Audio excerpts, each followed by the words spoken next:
Good morning class 8 10th। आइए आज हम लोग क्षितिज के अंतर्गत जो है लखनवी अंदाज पढ़ें। ठीक है, क्योंकि अब लखनवी अंदाज हम लोग नहीं पढ़ पाए थे तो इसको हम लोग पढ़ते हैं।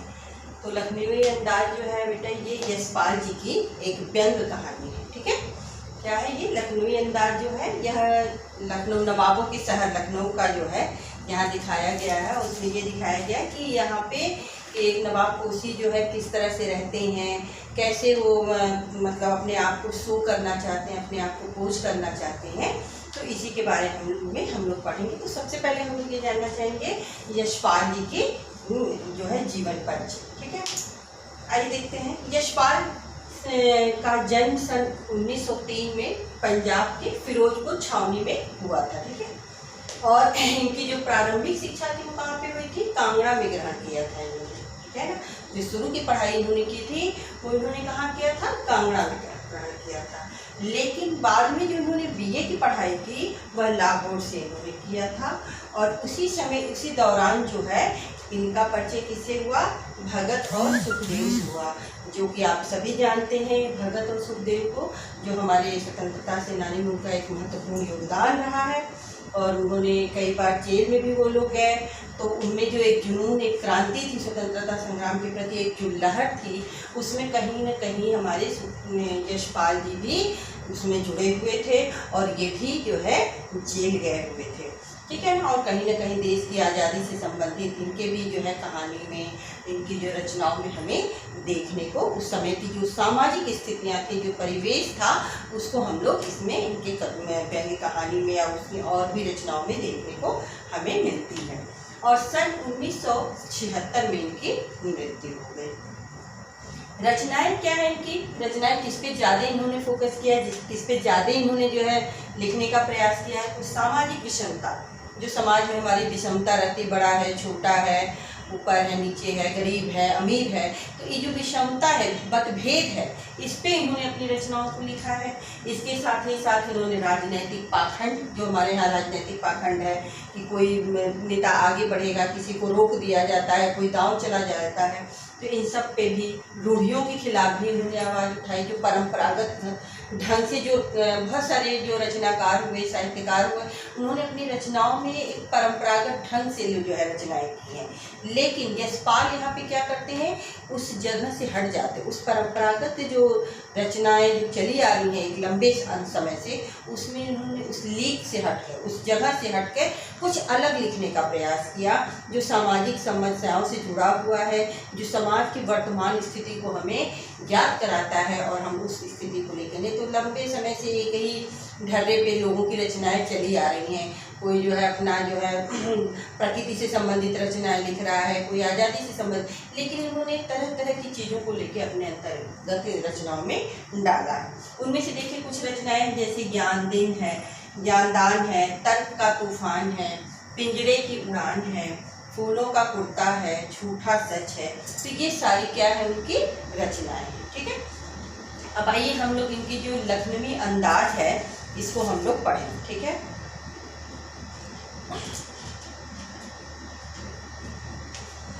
यह इनकी चूंकि व्यंग कहानी है, ठीक है, लखनवी अंदाज, इन्होंने एक बहुत अच्छा अपना व्यंग किया है इसमें। तो यह लिखना चाह रहे कि बिना कथ्य के भी, क्योंकि कहानी कोई ज़रूरी नहीं है या किसी चीज़ को लिखने के लिए कि एक पूरा समग्र कहानी हो, ऐसी भी बहुत सारी चीज़ें हमारे इर्द गिर्द सामाजिक उसमें घिरी रहती है, जिसे भी हम लोग देख के अपनी कहानी को या हमारे साथ जो घटित होता है उसे हम कहानी के रूप में बद्ध कर सकते हैं। ठीक है, बंद कर सकते हैं। परंतु एक स्वतंत्र रचना के रूप में इस रचना को पढ़ा भी जा सकता है, यानी बिना कथ्य के कहानी नहीं लिखी जा सकती। परंतु बिना कथ्य, बिना कहानी की कथा जो है नहीं लिखी जाती, फिर भी स्वतंत्र रूप से इसे कहानी के रूप में हम लोग पढ़ सकते हैं। यशपाल उस पतनशील सामंती वर्ग पर कटाक्ष किया है। और यशपाल जो कि व्यंग कहानीकार हैं, तो उन्होंने क्या किया है? समाज में वो जो पतनशील, जो सामंती प्रथा है, जो लंबे समय से लोग एक समाज में कल्चर लेके चले आ रहे हैं, जो एक संस्कृति लेके चले आ रहे हैं कि नहीं भैया ये नवाबी हैं, नहीं ये इस तरह से हैं, उन सारी चीज़ों को उन्होंने क्या किया है? कटाक्ष किया है। जो वास्तविकता से बेखबर हैं, जिन्हें वास्तविकता धरातल का उन्हें ज्ञान ही नहीं है कि समाज में क्या हो रहा है, क्या चीज़ घटित होनी चाहिए, उस बनावटी जीवन शैली को जीने की जिनकी आदत है, उसी पे इन्होंने जो है व्यंग्य किया है। और कहना ना होगा कि आज के समय में ऐसी परजीवी संस्कृति को देखा नहीं, और आज भी हमारे समाज में, आज भी हमारी संस्कृति में ऐसे लोगों की भरमार पड़ी है। ऐसे लोगों को हम लोग देख सकते हैं जो कि समाज के धरातल से, समाज की जो सारी व्यवस्थाएं हैं, वातावरण है, उनसे उनका रहन सहन, खान पीन जो है बिल्कुल अलग रहता है। ठीक है, आइए हम लोग देखते हैं। मुफस्सिल ने इसकी पैसेंजर ट्रेन चल पड़ने की उतावली में हुंकार रही थी, यानी ट्रेन आगे बढ़ने के लिए अपने उस स्थान, केंद्र स्थान से हटकर आगे, मुफस्सिल मतलब अपने केंद्र नगर स्थान से इर्द गिर्द से हटकर वह आगे की ओर बढ़ने के लिए उतावली हो रही थी। आराम से सेकेंड क्लास में जाने के लिए दाम अधिक लगते हैं, और आराम से अगर आप अच्छे से जाना चाहेंगे तो आप उसका जो है सेकेंड क्लास का टिकट भी लगेगा अच्छे खासे। दूर तो जाना नहीं था, भीड़ से बचकर बस एकांत में एक नई कहानी के संबंध में सोच सकने और खिड़की के प्राकृतिक दृश्य देखने के लिए टिकट सेकेंड क्लास का ही लिया। लेखक ये कह रहा कि बहुत दूर हमें सफ़र करना नहीं था, मुझे सिर्फ एक जो है कहानी लिखनी थी, और उसके लिए हमें क्या चाहिए था, एक एकांत जगह चाहिए था, एक शांत वातावरण, एक शांत माहौल चाहिए था, और खिड़की चाहिए था ट्रेन का, जहाँ प्राकृतिक दृश्य को देखकर उनका जो है मन जो है उस कहानी को लिखने के लिए प्रेरित हो, शांत रहे। गाड़ी छूट रही थी और सेकेंड क्लास के छोटे से डिब्बे को खाली समझकर जरा दौड़कर उसमें चढ़ गए। क्योंकि ट्रेन अब जाने वाली थी, छूट रही थी, इसलिए उसे हमने खाली समझकर क्या किया, दौड़कर उस सेकेंड क्लास के डिब्बे में पहुंच गए। अनुमान के प्रतिकूल डिब्बा निर्जन नहीं था, और जैसा कि लेखक ये सोचे थे कि डिब्बा बिल्कुल खाली होगा, उसमें कोई नहीं बैठा होगा, लेकिन ऐसा नहीं था। एक बर्थ पर लखनऊ की नवाबी नस्ल के एक सफ़ेद और सज्जन जो है बहुत सुविधा से पॉलिथीन मारकर बैठे हुए था, और एक बर्थ पे एक लखनवी नवाबपोशी जो है, नवाब शक्ल के मतलब नवाब जो है नवाबी नस्ल के थे, वो सफ़ेद पोश अपना एक सज्जन बहुत सुविधा के अनुसार पॉलिथीन मारकर बैठे थे। सामने दो ताजे चीकने खीरे तौलिए पर रखे थे, और उनके बर्थ के ठीक सामने जो है दो ताजे जो है खीरे मोटे मोटे रखे हुए थे। डिब्बे में हमारे सहसा कूद जाने से सज्जन की आंखों में एकांत चिंतन में क्या हुआ, विघ्न और असंतोष दिखाई पड़ा। चूंकि लेखक अचानक उस डिब्बे में प्रवेश कर गया था, इसलिए उस नवाब साहब का जो क्या था, जो उनकी आंखों में जो एकांत था, वह जो है आंखों में वह चिंता में विघ्न पड़ गया, और उनमें कहीं न कहीं उनके व्यवधान पड़ गया और असंतोष की भावना दिखाई दे रही थी। सोचा हो सकता है यह भी कहानी के लिए सुख की चिंता में हो, और मुझे लगा कि शायद नवाब साहब भी कुछ लिखने के ही सोच में पड़े हैं, या खीरे जैसे पदार्थ वस्तु का शौक करते देखे जाने के संकोच में हो, या खीरे जैसे कि छोटा सा खीरा लेके बैठा हुआ है, उसे देखकर जो है उन्हें संकोच हो रहा है कि अगला हमारे बारे में क्या सोच रहा होगा। नवाब साहब ने संगति के लिए उत्साह नहीं दिखाया, और नवाब साहब जो है ट्रेन में उनसे बात करने के लिए इच्छुक नहीं थे। जबकि आप लोग ज़्यादातर देखते हैं, हम सब सफ़र करते हैं कि हम सब लोग जो है एक दूसरे से मिल जाते हैं, क्योंकि लंबा जर्नी रहता है या थोड़े ही दूर की जर्नी रहती है, तो हम लोग एक दूसरे से आपस में बातचीत करते हैं।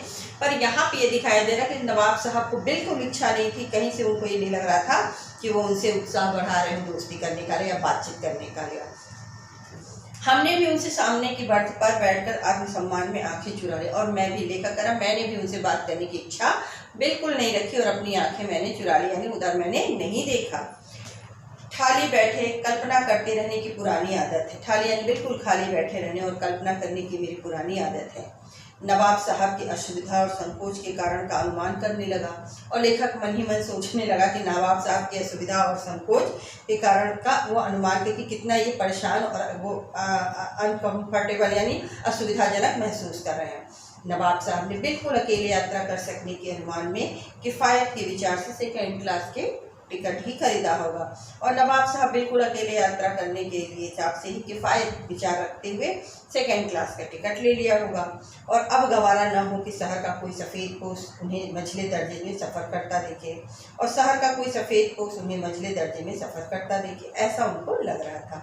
अकेले सफ़र का वक्त काटने के लिए ही खीरे खरीदे होंगे, ऐसा लेखक कह रहा है कि ऐसा हमें मुझे लग रहा है कि अकेले सफ़र की यात्रा करने के लिए उन्होंने खीरे खरीद लिए होंगे, और किसी सफ़ेद पोश के सामने खीरा कैसे खाएं और दूसरे व्यक्ति के सामने वह खीरा कैसे खाएं। हम कनखियों से नवाब साहब की ओर देख रहे थे और नवाब साहब कुछ देर गाड़ी की खिड़की से बाहर देखकर स्थिति पर गौर करते रहे और हम उन्हें कनखियों यानी तिरछी नज़रों से जो है नवाब साहब को देख रहे थे, पर नवाब साहब का नज़र इधर नहीं हो रहा था। वो खिड़की से बाहर ही देखकर अपनी स्थिति पर शांत थे, मौन थे। और नवाब साहब ने सहसा हमें संबोधन किया। तब तक अचानक क्या किया नवाब साहब ने? अचानक संबोधन किया। ओह, आदाब अर्ज है जनाब, खीरे का शौक फरमाएंगे? आदाब है, क्या खीरे का शौक फरमाएंगे, यानी खीरा आप भी खाएंगे? ठीक है। नवाब साहब का सहसा भाव परिवर्तन अच्छा नहीं लगा। इतनी देर से बैठने के बाद लेखक से अब जाकर उन्होंने अपनी जो है बात की सिलसिला को शुरू किया, वह लेखक को अच्छा नहीं लग रहा था। भाप लिया आप शराफत गुमान बनाए रखने के लिए हमें भी मामूली लोगों की हरकत में लथेड़ लेना चाहिए।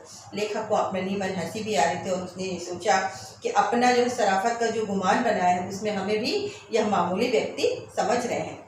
जवाब दिया मैंने कि शुक्रिया, किबला शौक फरमाएंगे?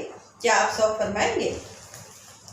जो है कौन पूछ रहा है? नवाब साहब। नवाब साहब ने फिर एक पल खिड़की से बाहर देखकर गौर किया और दृढ़ निश्चय में खीरे से नीचे रखा तौलिया झाड़कर सामने बिछा दिया। और दृढ़ निश्चय मतलब एक बार खिड़की के बाहर फिर उन्होंने देखा और फिर दृढ़ निश्चय कर लिया उस खीरे को काटने के लिए और उन्होंने जो है तौलिया झाड़कर उसे बिछा दिया।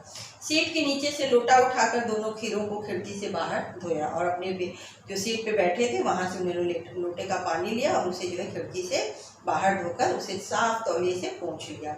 जेब से चाकू निकाला, दोनों खीरों के सिर काटे और उन्हें गोद कर झाग निकाला। और दोनों सिरे काट कर क्या किया उन्होंने? गोद कर झाग निकाले। जब भी हम लोग खीरा देखते होंगे काटते हैं तो उन लोग साइड से काट के नमक लगा के उसको मलते हैं, तो इससे क्या हो जाता है, उसका जो तीखापन रहता है वो खत्म हो जाता है। ठीक है। और फिर खीरों को बहुत एहतियात से छीलकर फांकों को करीने से तौलिए पे सजा दिया उन्होंने। लखनऊ स्टेशन पे खीरा बेचने वाले खीरे के इस्तेमाल का तरीका भी जानते थे। ग्राहक के लिए जीरा और मिला नमक और पिसी हुई लाल मिर्च की पुड़िया भी हाजिर कर। और लखनऊ स्टेशन की खास बात थी कि जो खीरा बेचते थे उसके इस्तेमाल का तरीका भी उन्हें बहुत मालूम था कैसे खीरा खाया जाता। उसके लिए उन लोगों ने क्या किया था, जीरा मिला नमक और लाल मिर्च उसके साथ हाजिर किया।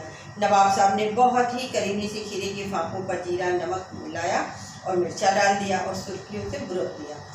उनकी प्रत्येक भाव भंगिमा और जबड़ों के स्फुरण से यह स्पष्ट हो रहा था कि प्रक्रिया में उनके खीरे के रसास्वादन की कल्पना से प्लावित हो रहा था और वह जो भी कर रहे थे उससे यह समझ में आ रहा था कि उनके जबड़ों को देखकर यह खीरा के प्रति जो है इनका रसास्वादन बढ़ रहा है। ठीक है। और वह जो मुंह में आता है ना कोई अच्छी चीज़ खाने के लिए तो मुँह पानी है, उसी तरह खीरे के प्रति उनकी लालच बढ़ रही थी। हम कनखियों से देख सोच रहे थे कि मियाँ रईस बनते हैं लेकिन लोगों की नज़रों से बच सकने के ख्याल में अपनी असलियत पर उतर है। कह रहे हैं कि अपने आप को रईस ज़्यादा तो समझ रहे हैं लेकिन अब अंत में क्या हो रहा है कि अपने लोगों की नज़रों से बच सकने के लिए अब असलियत यानी अब खीरे को काटने में लग गए। नवाब साहब ने फिर एक बार हमारी ओर देख लिया। अल्लाह शौक कीजिए। फिर जो है नवाब साहब किया कि लेखक की ओर एक बार देखे और फिर बोले कि अल्लाह शौक फरमाइए, लखनऊ का बालम खीरा है। यह खीरा जो है बहुत अच्छा है, बहुत बढ़िया खीरा है। यह लखनऊ का बालम खीरा जो है। नमक मिर्च छिड़क दिए जाने से ताजे खीरे की परियाती फाके देखकर पानी मुंह में जरूर आ रहा था। लेखक को भी कहीं न कहीं उस ताजे खीरे के छीलने और उसके काटने की जो प्रक्रिया थी तो लेखक को भी मुंह में पानी आ रहा था, यानी लेखक की भी इच्छा हो रही थी लेकिन इनकार कर चुके थे। आत्मसम्मान निभाना ही उचित समझा था। उत्तर दिया, शुक्रिया, इस वक्त तलब महसूस नहीं हो रही, यानी इस वक्त खाने की इच्छा नहीं हो रहा। मेदा भी जरा कमज़ोर है, यानी मेदा यानी पेट जो है कमज़ोर है, यानी पचाने की क्षमता नहीं है। किबला आप ही शौक फरमाइए।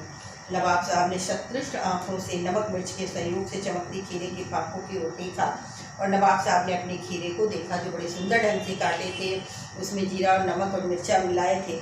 खिड़की के बाहर देखकर दीर्घ निश्वास लिए और उसे देखने के बाद वो खिड़की के बाहर देखे और क्या किए, एक लंबी सांस को लिए। ठीक है। और खीरे की एक फांक उठाकर होठों तक ले गए और फांक को सूंघा, फिर फांक को सूंघे और स्वाद का आनंद अपनी पलक के बंद करते हुए उन्होंने क्या किया, ले लिया। और मुंह में भराए पानी का घूंट गले में उतर गया और उसका स्वाद लेते ही खीरे का जो है वह पानी उनके मुंह में उतर आया।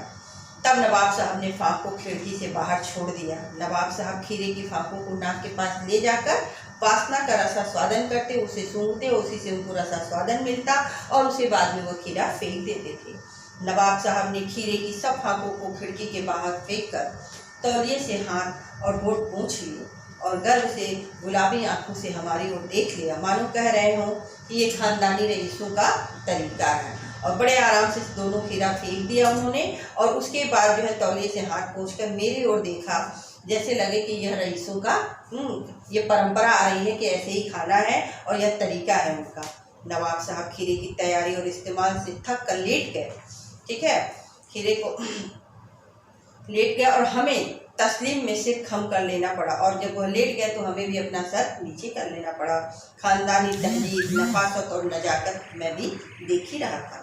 हम गौर कर रहे थे कि खीरा इस्तेमाल करने के इस तरीके को खीरे की सुगंध और स्वाद की जो कल्पना थी उसे संतुष्ट होने का सूक्ष्म, नफीस या एब्स्ट्रैक्ट तरीका जरूर कहा जा सकता। बिल्कुल अलग। एब्स्ट्रैक्ट मतलब आसानी से जो है, जो सूक्ष्म हो, जिसका भौतिक अस्तित्व नहीं, जिसका कोई मतलब नहीं हो, लेकिन वह शौक फरमा रहे हैं। यह चीज़ें हमें देखने में मिली।